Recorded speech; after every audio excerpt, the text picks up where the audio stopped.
All right, we have quite a matchup here. I'm just following Mega ZZ Grandmaster, and what do we have? Two Grandmasters now going at it.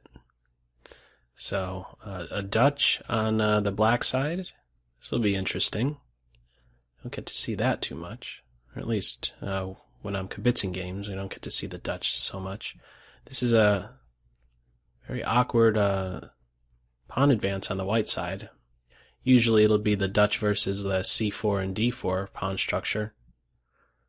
So what new possibility might be present with this pawn on d3 opposed to d4 is a question that I have, and it may very well be the e4 move. But white isn't going for that just yet. I guess just retaining some flexibility, allowing for knight to e2. So okay, c6 is maybe preparing d5, or maybe just wants to keep it there and blunt the diagonal of the bishop. Okay, so that was the intention. I wonder if d5 would have still been played if knight f3 was there, because then the knight could quickly hop to that weakened e5 square. Not quite sure. So this is a natural move, knight c6. You could anticipate a knight e4 move. That's interesting. So the bishop is going to back up after knight f4, and if this knight move is there and never taken, then this diagonal is opened up very nicely for the bishop. I don't believe we'll ever see e6. I don't know if I should say ever, but I think there's a reason to not play e6. If anything, e5, but keep in mind the structural change that would be present after this move. This is a very strong square for a knight, having the e5 square in mind, the weakest square in black's camp, with f5 and d5 in, and also this c5 square, which can be quite inconvenient to the queen side. So white with this move is avoiding exchanges, probably looking to kick the knight. We do have that. Maybe black will do similar with their knight, having the c4 square in mind. These are corresponding squares, d3 and d6. So knight here would stay clear of the bishop. That's one thing. We could see this pawn break, so still there is possibilities for structural change for sure. e5 for white, e4 for white, e5 for black. Still just a very complicated position, really. Very difficult to assess. It'll be interesting to see what the computer has to say. There may have already been some interesting tactics that both sides missed. Not sure what the queen should do. We could have this. Notice this f3 move does weaken white's second rank. So maybe one day he's going to be a little bit more vulnerable. With this advance, now if this pawn is no longer around, this diagonal could be much more weakened. Queen b6 starts to become a lot more appealing. Any loose pieces here from this position? Not quite. For either side. So knight takes, there would first have to be this in-between bishop takes bishop, otherwise you'd be dropping on b2. Okay, that seems logical and good. Half open file. All black pieces are working. These rooks have yet to do anything, so from a mobility standpoint, all the black pieces are activated. This is probably the worst placed piece, the bishop on f7. And this pawn is vulnerable. And he's kind of stuck, isn't he? Unless this e4 move gets in, he's not really contributing so much. So, alright, bishop to d4. That's interesting. I think white's best chance is to try and play against this bishop somehow. You definitely don't want to have this bishop exchange itself off. If there's a way to enter some type of a, let's say, good knight versus bad bishop, or good bishop versus bad bishop situation, maybe that's something to play for. Soon this file will be contested. The bishop is being hit. Bishop takes, king takes. This diagonal is weakened, but I think the queen would be not long off from controlling these dark squares to compensate for the loss of the dark square bishop. And what more? I think it's going to become very difficult to defend the e3 pawn. I think that's why we're having maybe such a think on the white side here. Fairly even with time, so anticipating some check here. Apparently, I don't think that that's a move to reorganize a knight. These maneuvering type of ideas, you could pretty much throw them out the window. With such an open position, they're not really called for. You don't really have time to do those sorts of things. So if bishop takes, I imagine, well, what about knight takes?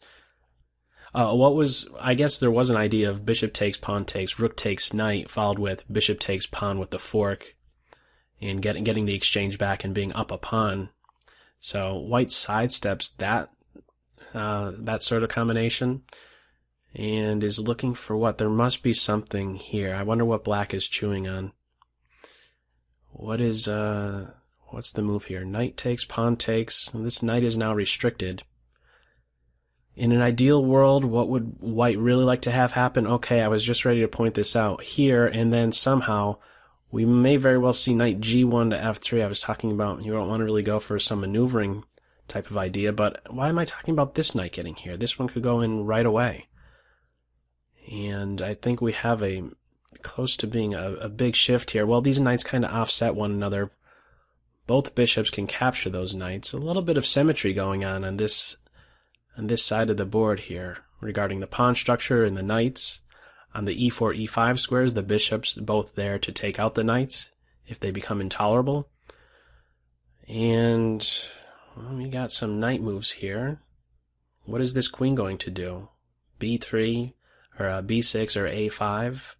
I don't think you really ever want to take this knight, because notice what that's doing. It's creating a connected pass pawn, and new squares are now available for this knight. Alright, so black is trying to do something else with the bishop. Maybe one day can control c1 and then do some other exciting things. This rook can't go anywhere for as long as this knight's around here. Otherwise it'd be a fork on f2. Both sides under 2 minutes.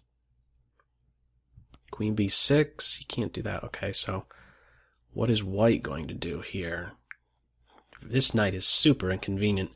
You know, either knight being captured will help out an additional minor piece. If this knight was captured, this knight would be helped out.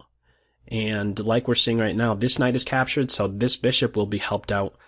Pawn takes, but is this rook going to be trapped? So a big question, pawn takes, queen d2, is this guy cooked? That may very well be the case, and so maybe what's necessary is rook takes, or maybe however you slice it, this rook is going to be trapped. It's not without some compensation, though. Okay, so we have this in-between shot. Maybe a very, very important detail here. The rook is hit, and you could take the knight or the bishop. Okay, and now isn't knight here? Now that's not quite working since the queen is on c1, knight here drops d4, but now this is close to happening. Knight to c3, and this rook will be stuck. It could still be very, very tricky, however, with the bishop pair in this diagonal opened up. If you could envision a knight takes rook, this square being made use of by the bishops soon. We'll see soon enough. I think knight right here. What's wrong with knight here? I wonder what the computer would be saying there. I thought knight right here would have picked up the rook.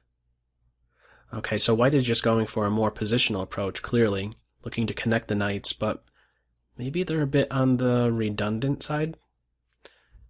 They're stepping on each other's toes here. The superfluous knights, I've heard that term used before to describe the knights in such a situation. Minute 9, this is a serious time deficit. Double the time for white. 25 seconds for black. Alright, so now going on the defensive. This rook is kind of caught right in the middle, and oh, that's another way to hit at him. c3 and g5 both hit at the e4 square. This is a connected pass pawn. Do have the bishop pair, and now this pawn is a runner. Yeah, this is a tough road ahead now. There is knight here trying to remove the blockader. We do have that. Knight c4, 12 seconds remaining for black. Does not look good. Centralize the queen. The white side could finally rely upon the light squares as a home for the king without that light square bishop around. And we're probably just going to have a time loss from here on out, huh? 43 seconds to less than 10. Not looking too good. Queen takes pawn. He starts to run. These are connected pass pawns. You need to stop them in their tracks. Queen f2. Well, queen f2 here. Queen f2, pawn to e3, queen takes pawn, there's e2, but then there's queen f7 check. Okay, that's a way to stop it. 2.3 seconds. Not going to happen. 25 seconds. Yeah, it's not happening. 0.2. Unless there's a mate in 2, it's not happening. Alright, we have officially the loss of time here, and white wins. Alright, let's go back quickly. This is where I really like to grab a thing or two out of the games that I view. So let's see exactly what the computer is having to say with this game. So where were there any serious blunders? I'm just kind of looking at the board with one eye and the evaluation with the other to see if anything pops up that's exciting. Anything hovering around the 0.2 or 3 area, not too much excitement. Queen b3, maybe, okay, to put some pressure on this b7 pawn. Queen d7, I don't know how inconvenienced black would be there, so nothing great just yet. And where were there, this is just like a quick blunder check. Again, these squares here, excellent posts for the knight. Great possibilities for him. And while this e4 square was taken away of, there was also this one for the other knight. But that too was taken away.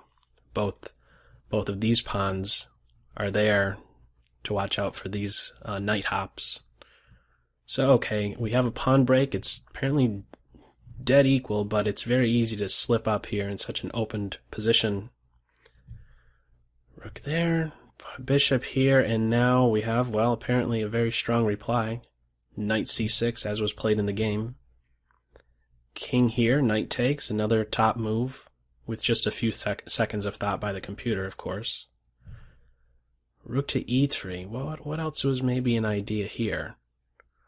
Ooh, this is a very unnatural move to see, knight to b5. Well, that's interesting, right? Just piling up on this pawn. Very interesting. Knight to b5, that's something that I was blind to. And apparently black was blind to as well, going with rook here. However, this looks very, very active. You're on an open file, but now you're all of a sudden in white's territory, hitting at a lot of the pieces. Alright, so rook to e3. Knight here seems to be okay. Still a slight pull for black, about a pawn and a half. Queen to a5 here. Maybe it wasn't necessary to try and hang on to this bishop. He's kind of dead anyhow. Of course, there always is that time factor, just trying to make a move quickly, but he's kind of a dead piece. I think given more time, black would be saying to themselves, if you want to take my bishop, go for it. He's really not so valuable to me. So queen a5 would be a much more active move, looking at these dark squares, maybe keeping a close eye on this so that the rook can't contest this file. And even stops the rook from, or stops the queen from coming up to d2 to threaten the rook. With these eventual captures, this rook became a loose piece. So we'll have a look at that. So instead it was bishop e6. This file is contested, and now apparently a pretty big shift right here. So what was better instead of bishop to f8 was to take, knight takes, and now queen to b6. Queen b6, bishop takes e4, rook takes e4 is called for, but what would happen if here we would have d5, he becomes a runner, like we saw in the game. Okay, let's just revert back. Bishop f8. Bishop takes was played in the game, but better was take here. Queen takes, and then bishop takes, rook takes, with queen d3 to follow, with probably this soon thereafter. Yeah, this rook, he's very well centralized, but he's vulnerable, isn't he? I mean, as we saw in the game, the knight ended up going to g5 and picking him up. I believe there was an earlier knight c3 move that also could grab him.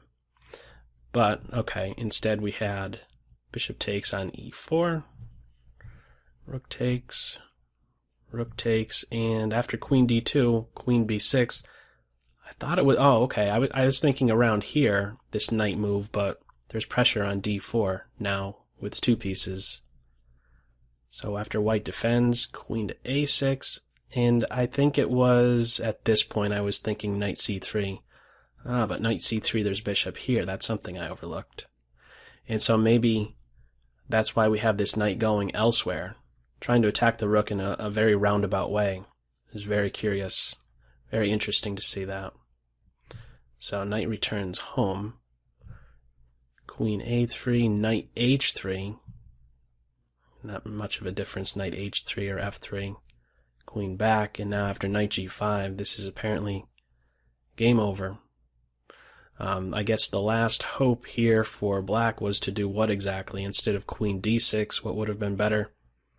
Queen a6, to have a close eye on this square.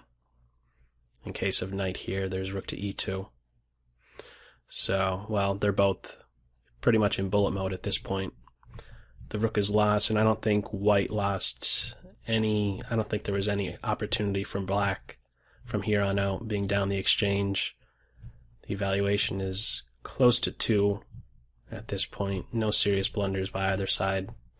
And okay, it is at this point that the time ran out. But okay, interesting game. Cool to see two grandmasters go at it and see how they too can be missing some interesting sequences or small details.